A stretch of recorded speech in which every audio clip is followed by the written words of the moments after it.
Hey everyone, welcome back to Bee Fishing. So I wanted to do a little 2-year kayak review on my 2019 5 kayak. I bought it in December of 2019. Didn't actually use it until 2020 and 2022 now. So I've had it for 2 years. It's been a pretty good kayak to me. It works out pretty well. It handles the water great.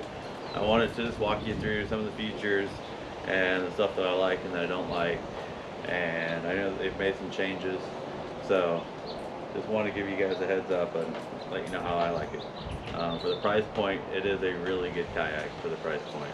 So start off here, we got the seat. The seat was a big selling point for me. It is a very comfortable seat. You can adjust your lean back. You can raise it up.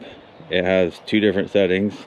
From what I've seen, guys add little pieces of plastic to make a 3rd setting. It's a comfortable seat. I've even seen guys turn it into a platform so they can stand on it. And the seat is pretty comfortable. The boat is really stable. I don't ever feel like I'm gonna tip over or anything. So I put a Garmin Stiker 4 fish finder on here. It's been a great fish finder. It works great for everything that I do. I love the mapping capability that it has when I'm out there. So we'll come up here to the front hatch and we'll start right here. So the handles are okay. They're kind of weird. They're hard. They could do something different, which they did. They changed those up. You got the drain plug here, which it works great. I haven't had any issues out of it. This strap right here is to slide your paddle up in to store it in your lap, basically. And then this hatch. So you got this hatch right here.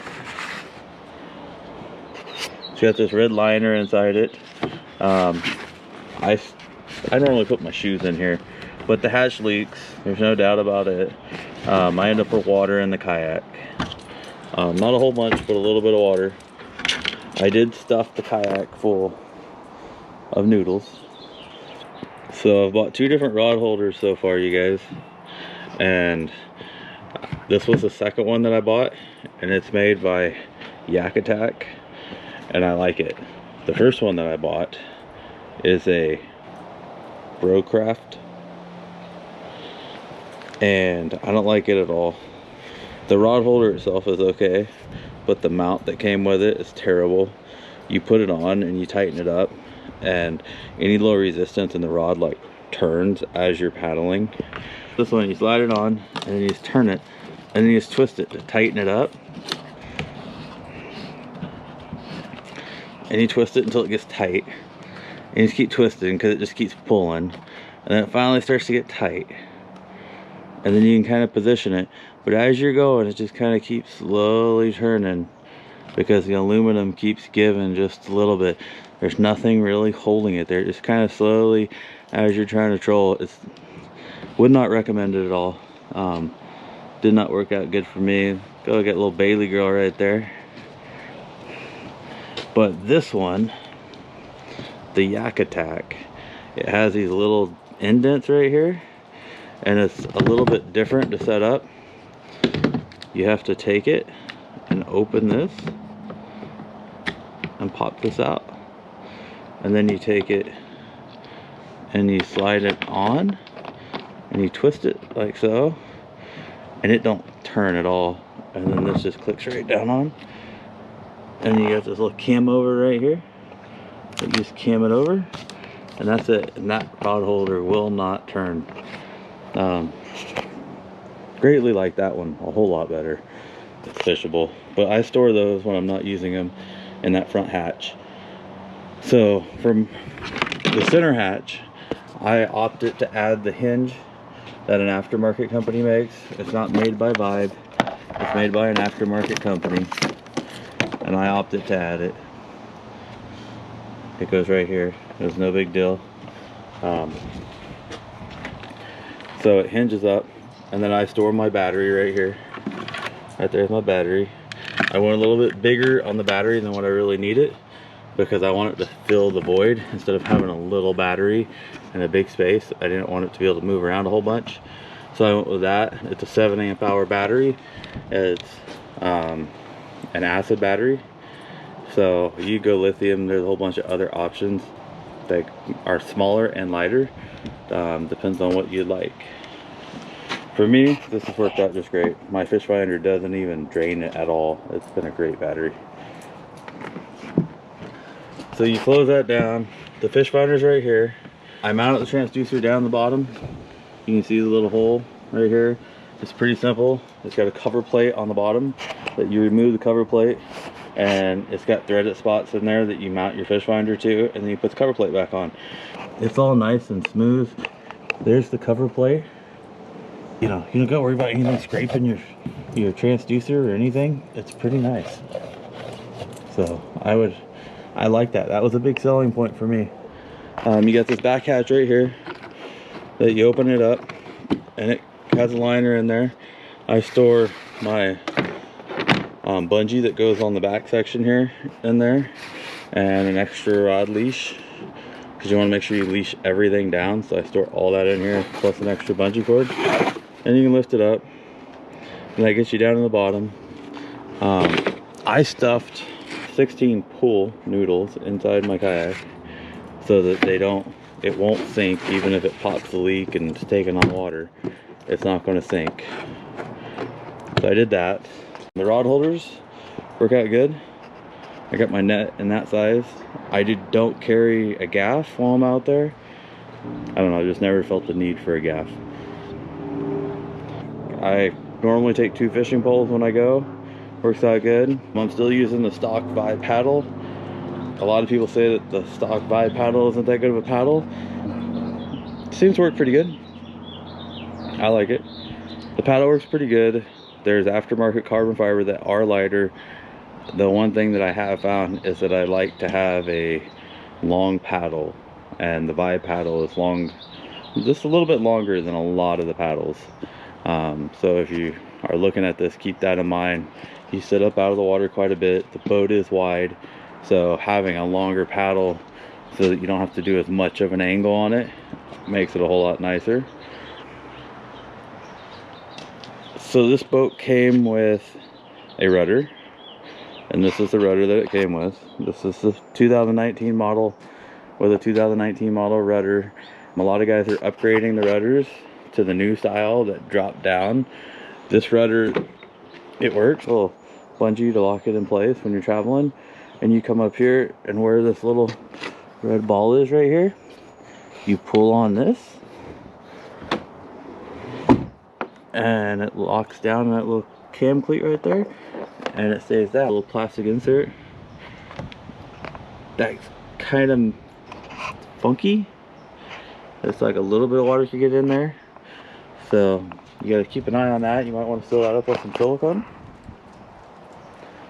The kayak's been great though.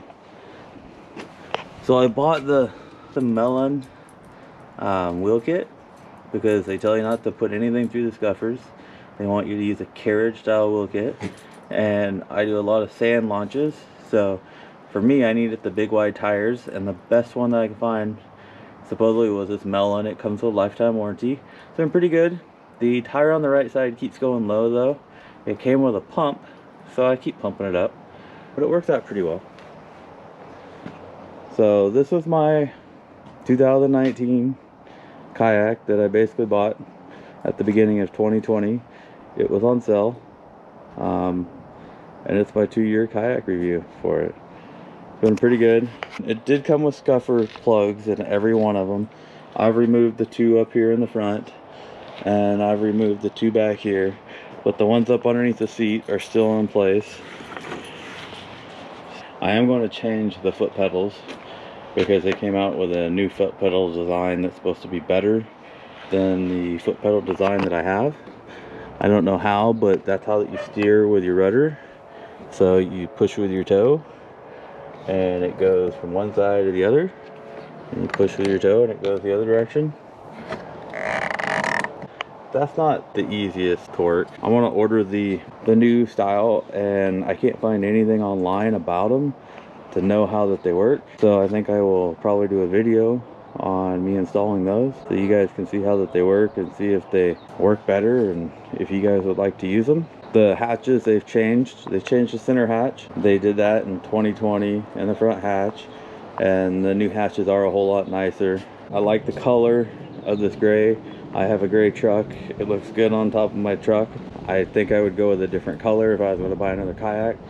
I think I would go with something that's more visible. That's just my thoughts after being out there in the ocean and in the fog and everything else.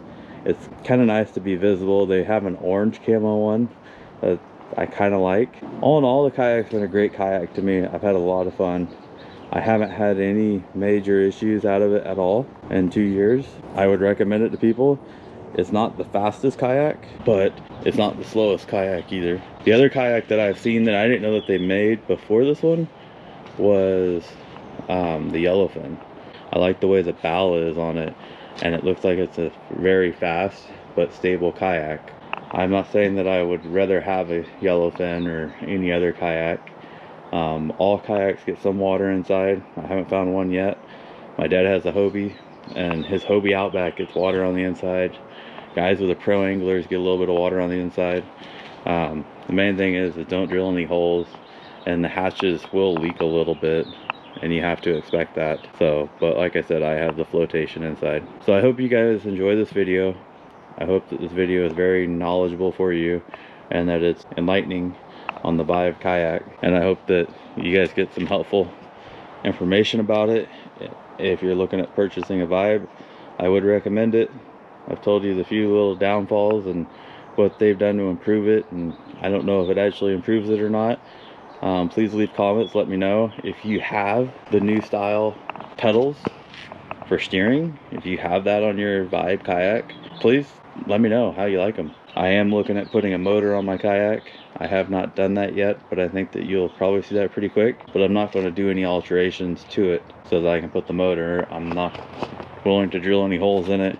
I personally think that if you drill a hole in your boat, you're just asking for problems, whether it's a kayak, a fiberglass boat, any kind of boat. That's why a lot of your high-end companies come with everything where it's tracks. You know, even North Rivers have tracks. And, you know, your nice stuff, it comes with ways to mount it, all your accessories without drilling holes. So whenever you're looking at a boat, a kayak, keep that in mind. So I hope you guys enjoy this video. Please like, please subscribe, and I hope to see you guys out on the water.